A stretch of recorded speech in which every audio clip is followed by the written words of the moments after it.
Well, you know how dogs start to look like their owners or vice versa? I definitely feel like we can look like our cars. You match your car. I think women want a car that kind of resembles what they look like, and that's the same for a guy. Welcome to Girls Gone Gritty. I'm Farley Boyle, girl mom. And I'm Jennifer Brenius, boy mom. Together, we're Team Boyle-Renius. Each other's ride. Or die. This is where grit gets real. We don't just talk, we do it. We're here for the messy stories, the hard-fought lessons, and the courage it takes to keep showing up. Especially when it's uncomfortable. We bring gratitude and attitude to everything we do.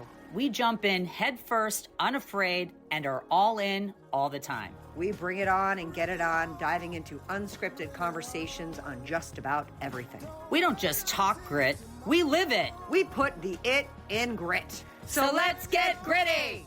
Hi, and welcome to Girls Gone Gritty. We are in Bring It On Studios. I'm with my bestie, and we're going to talk to you about what it's like to buy a car as a woman. Because we both are in the thick of it. We're both doing it.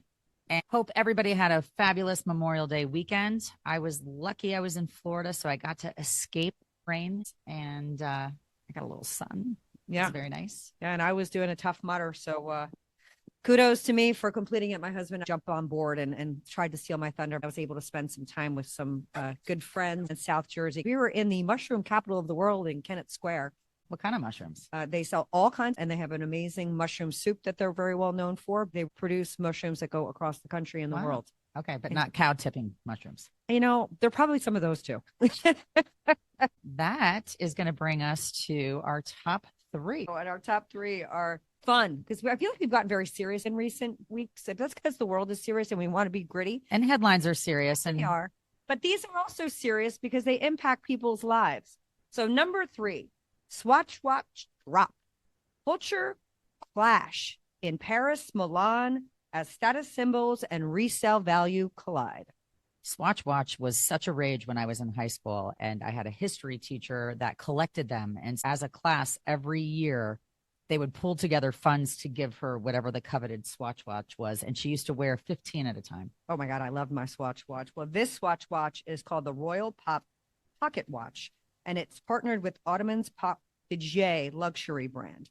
And that is a $400 retail value. People were lining up, and they had police and they deployed tear gas in Paris. Give me a break. Crazy, because what ends up happening is if you get one of these coveted watches, you can buy it for $400 and then put it on eBay for $4,000. That's crazy. So that's like the Target collabs. People just go crazy if you put a number on something and limit it, and then it becomes coveted and you can resell it. And Swatch has said there's plenty of these to go around, so don't get too crazy. We'll post the picture. They do look like the old school pocket watches. They're not meant to go on your wrist. They almost are accessorized to go on a bag or a purse or something. Maybe it'll like become a rage. I think they're pretty cool. I like a pocket watch.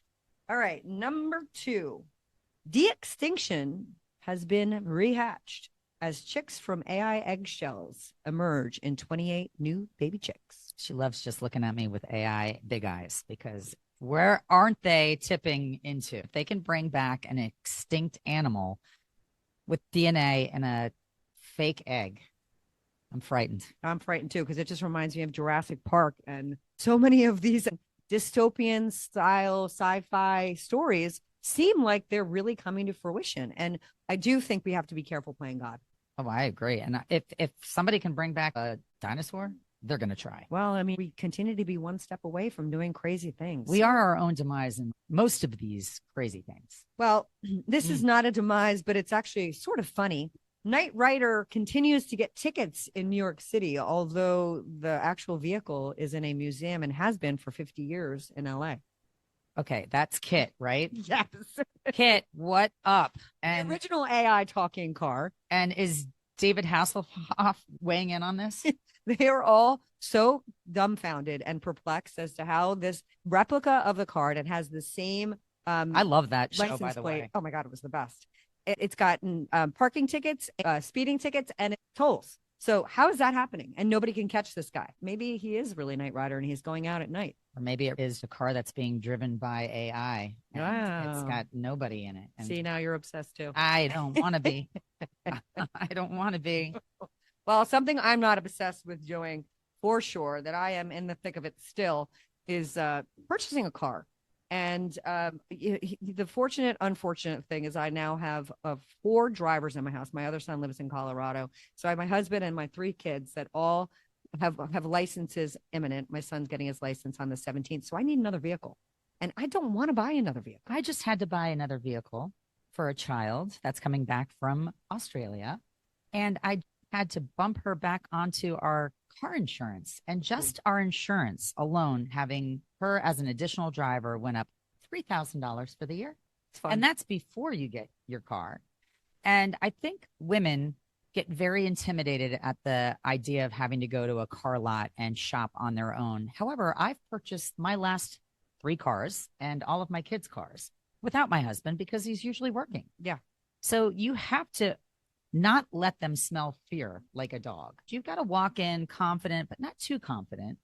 And you have to have done your due diligence, know the market, compared several vehicles in the same price range, mileage, Carfax, has it been in an accident? Are there any recalls? Mm-hmm. We'll get to that. And we will, because that was very comical yesterday. But we shouldn't be intimidated as women to go in and buy a car. No, but it is psychological warfare, and it is a financial nut you're taking on that you don't want to go into too quickly. And a lot of women in the past, like my mother, would have never bought a car by herself. It was not a purchase that was undertaken by a single person, but the process is they've made it difficult, and it's so time consuming that nobody wants to go to the dealership and spend 4 to 6 hours negotiating. They're always snake oil salesmen.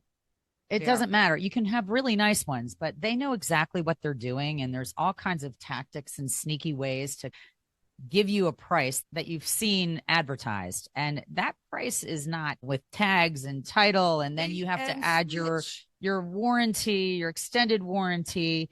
So just make sure that you put $5 or $6 grand on whatever number it is that you think it is, because it always works out to be that. Well, and they know the car that we're looking to put ourselves or our child in it's an emotional purchase. It is. It is for anyone, male or female. There's cars that I wouldn't be caught dead in. Well, let's talk about the difference between men and women in cars. So Far is going to read the male energy. You may agree with this, and we'd love to hear if you have other thoughts on it, but there are definite different energies on men and women. It's a bit of a stereotype, but number one for men is status. They're going to drive something that represents who they are, their successes, a little bit of their story. Yeah. And women go for safety. They go for the safety of knowing that their precious cargo will be taken care of and that they feel comfortable and confident in their vehicle. Men also want competence. They want performance. They want something that's going to perform for them.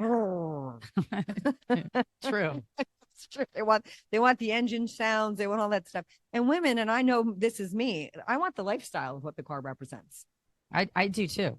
I don't want to be in a minivan because my lifestyle was a lot of kids and schlepping and tailgating. See, that was a car I would never get in. I would never, but after renting one because nothing else was available, there's something about pushing that button and the door slides open and it's comfortable seating and everybody's able to have a conversation and be comfy at the same time. So I'm not knocking minivans. I'm not a minivan driver, but I'll tell you, there's something to be said about them. They fit a lot of people. They fit a lot of cargo, but they make sense. I do like the Volkswagen minivan way better than I like the traditional minivan. Well, that's because women are into aesthetics.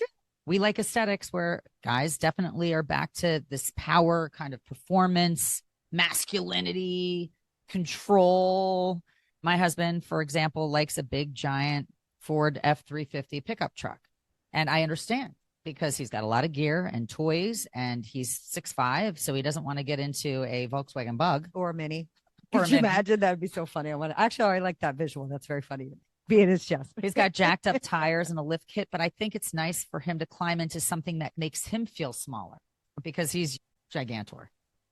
Women, we like the practicality of our cars. And again, that's why we can relate to the fact that there are minivans that make sense when you have a lot of kids. It makes it easy. But the practicality sometimes can eclipse the freedom and other things. So I think practicality, at least for me personally, is a little bit lower on the list. So I will deal with a lot if I like the car and I like the energy of it. Well, you know how dogs start to look like their owners or vice versa?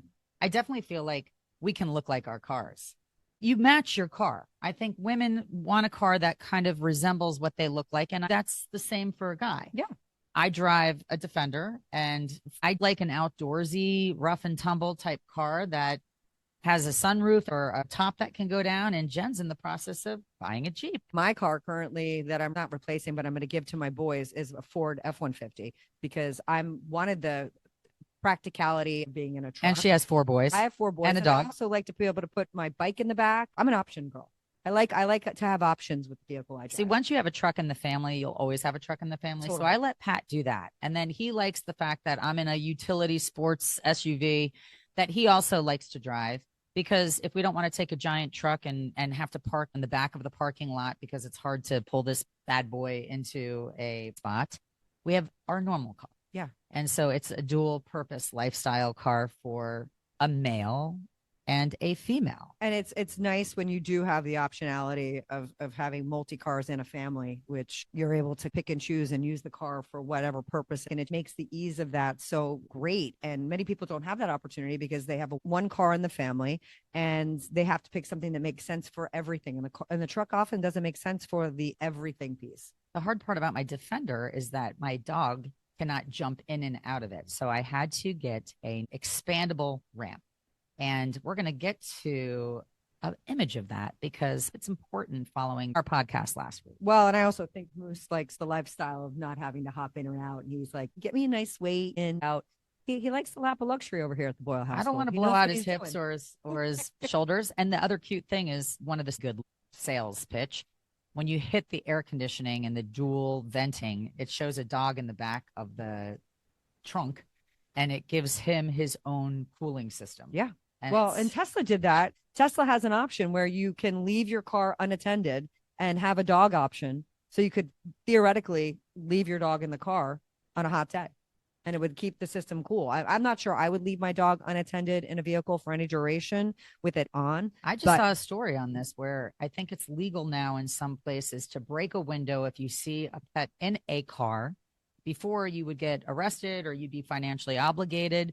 And then 50% of the states had, if you break the car window because you're trying to free an animal that you think is suffocating or it's too hot.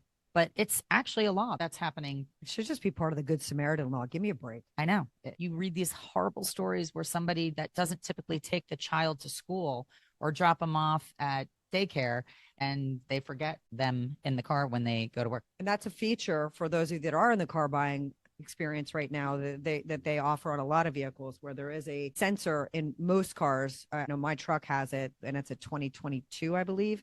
So they have instituted some of these weight bearing sensors in cars in the front and the back to demonstrate if there's a passenger, to deploy airbags. So I think that there's a place where technology is amazing. Agreed. Especially when they say the keys are no longer present in the car. You've done 100 times. Well, I was trying to drive away from the dealership yesterday because I actually purchased a Bronco for my oldest daughter. Her birthday is coming up. She's 25. I sold her car before she went out of the country. So we had a nice stipend for the car when she came back into the country. And as I'm pulling away, it wouldn't really drive. And I'm thinking, I just put it in reverse, but it feels like I'm in neutral. Why is it not driving? And it kept on showing me that the key was not present. The guy that I just bought the car from was walking away with the key in his pocket. Oops. So that's one of the things that we lament about. I would like a car key because if I run into my house and I come back out and I leave my keys somewhere, I wouldn't be able to drive the vehicle. Well, and it also makes it a lot less expensive to replace. A friend of mine flushed her keys down the toilet the other day. Oh my God. And it's like a $400 mistake to lose some of these key fobs. At Costco the other day, I saw like a key fob truck that says we make keys, and it was like a nominal price. Maybe it was $150, which isn't cheap, but for a key fob. Yeah, absolutely. Well, some other differences. Women ask, does this fit my life? And men say, does this prove who I am? Which is just, it's true. What does this say about me? There's certain cars my husband's like, I'm looking at, he's like, oh no, we're not getting that car. I'm like, why? He's like, I don't want to own that car. I'm like, it's my car. Wow. He doesn't care. He doesn't want it in the front of the driveway. Well, there's also the financial complexity about walking into the dealership and having the experience. And we're coming from a gritty chick place. She's buying a car on her own, and I bought a car on my own yesterday. And it's the APR tracks and lease versus buy. And an extended warranty, or is the car certified and you're getting 12 months bumper to bumper and 3 years on the transmission and the engine. But for an extra $110 a month, now granted, I'm doing this for 60 months, it does work out to be almost like $6,000. I have 5 years of bumper to bumper coverage and everything under the sink. It's pretty incredible because if you look at if something major goes wrong in a vehicle that's a few years old, and I think you bought on 2021 or 2022, right? 2021. So it's out of its factory warranty soonish, if not already, then these costs can be huge. And even when Farley was at the dealership, I'm doing my research asynchronously to her on, I'm looking at a Bronco. My husband's not wanting me to get a Bronco, but he is pushing me more toward the Jeep because I want a fun utility car that I can pop the top off. I have a K5 that I use in the summer, but there's beautiful days that aren't summer-like and my car's not ready. And I want to be able to enjoy them here in the Northeast whenever I can. So I'm looking at the Jeeps and I'm suddenly realizing that some of the Jeeps I'm looking at are hybrid. And I didn't realize that. And the hybrids have issues. And I only learned that because of the National Highway Traffic and Safety Commission has a website. It's NHTSA.gov, where you can check open recalls, safety on any vehicle with the specific VIN number. So you can type in the VIN number and it'll give you the active recalls on that car and what has been done to remedy those if at all. So it's a really great resource that I don't think people know enough about. I didn't know about it. It also tells you how garage kept it is. It'll show you all the times that it's serviced. Well, I think that's Carfax. Oh, so this doesn't tap into Carfax? So no. NHTSA is a government agency and it's only the recall that is synced with the dealership. But here, to your point, there's multi-prongs that you need to take. It takes a VIN number to look on Carfax. Correct. And they give you the same information. So yesterday I found out that there were 2 open recalls. One recall isn't something that they're stressing out to fix because I don't think it's a huge number of cars that it's affecting.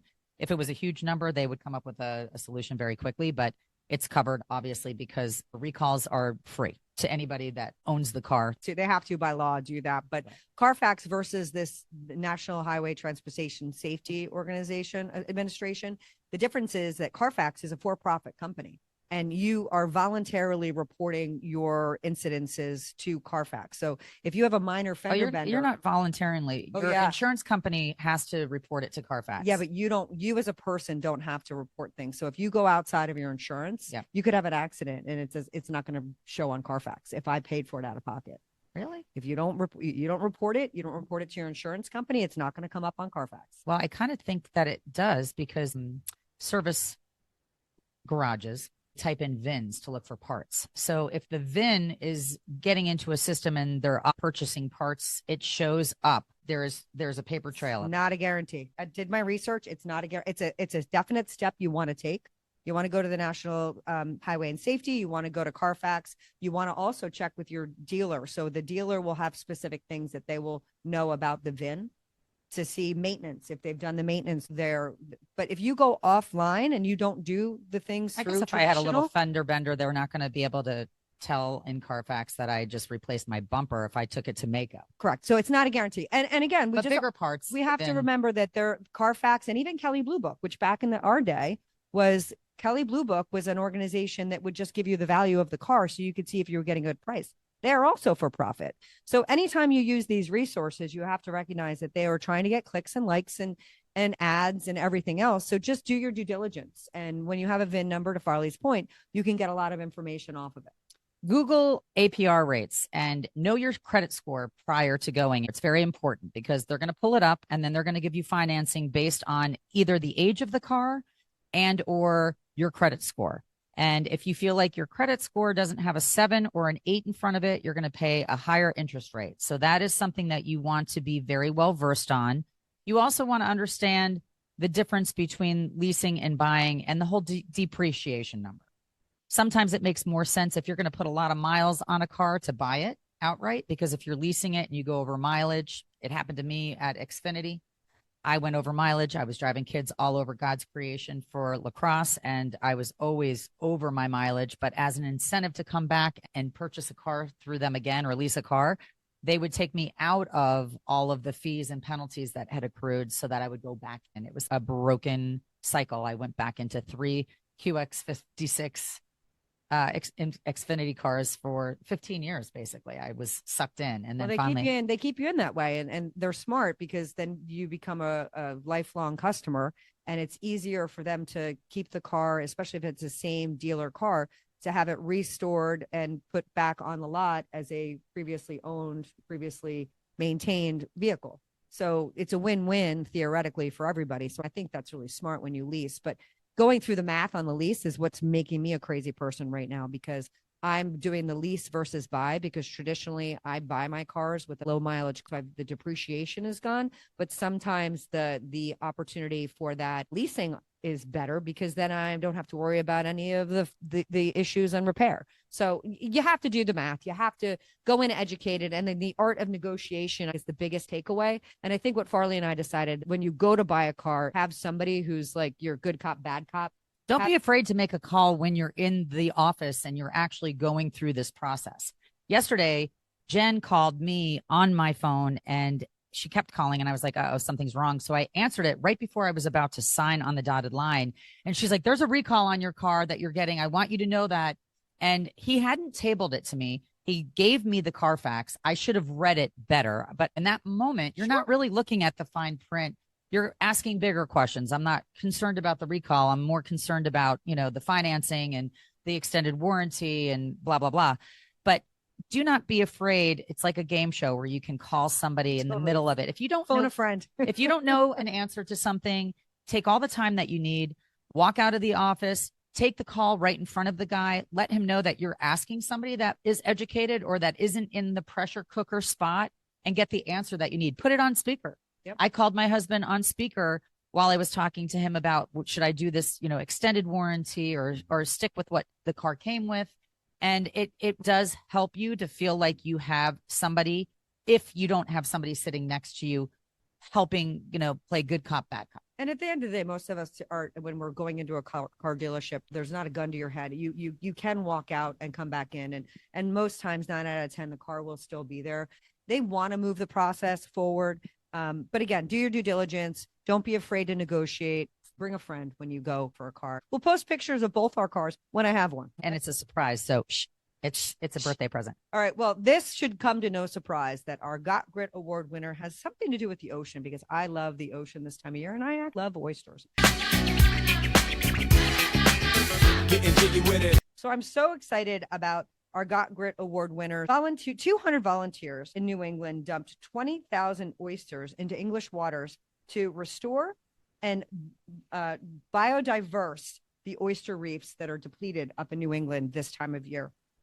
They came down to Chichester Harbor in Portsmouth to take part in what one of the organizations called the largest subtidal oyster reef restoration project. This happened in the UK, and for centuries, native oysters were part of everyday life across the area of the English coast called Solent. The coastal communities relied on these oyster beds, and they have really been depleted over the years because of consumption and obviously global warming and things that are happening to our reefs. So at the end of the day, we want you to get out and be a volunteer. Find a cause that you care about. It can be something as small as getting out into a boat and restoring oysters for the week. It can be volunteering at a soup kitchen. It doesn't matter, but your energy is appreciated and the universe feels it when you try and do something good. And that's what we're trying to do with our Got Grit Award winners. We want to thank all of these people helping us restore the oysters in coastal United Kingdom. And I'm sure that's happening all up and down the eastern seaboard this time of year too, because I know that there's a big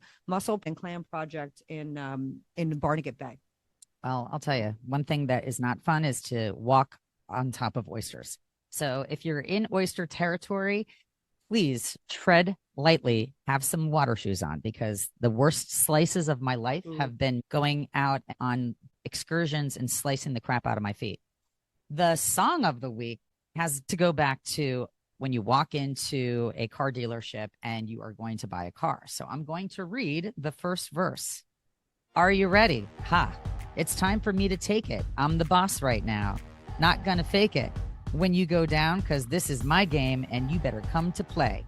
I used to hold my freak back. Now I'm letting go. I might make my own choice. Yeah, I run this show. You know what? You got to be confident anywhere, doing anything that you're doing. And the song is called Confident by Demi Lovato from 2015. Oh my gosh, that's great. So Demi Lovato is a superstar when it comes to saying what she thinks. She's and gritty. being honest and dealing with mental health things, face on, head on. So we love Demi, and I love that lyric. It's great. So be confident as you go upon your Thursday afternoon, and we appreciate you tuning in, sharing us, liking us, sending us your feedback, sending us your pet picture, sending us your cars. We want to hear from you. It's really important that we feel engagement from you, because we have surpassed 100,000 followers and downloads, and we continue to grow on Instagram and other platforms. So thanks so much for tuning in to Girls Gone Gritty. Thank you for tuning in to another episode of Girls Gone Gritty. Visit us on Instagram, Facebook, and now TikTok. If this episode hits home, share it with someone who needs to get gritty. Own it and put the it in grit. See you next episode.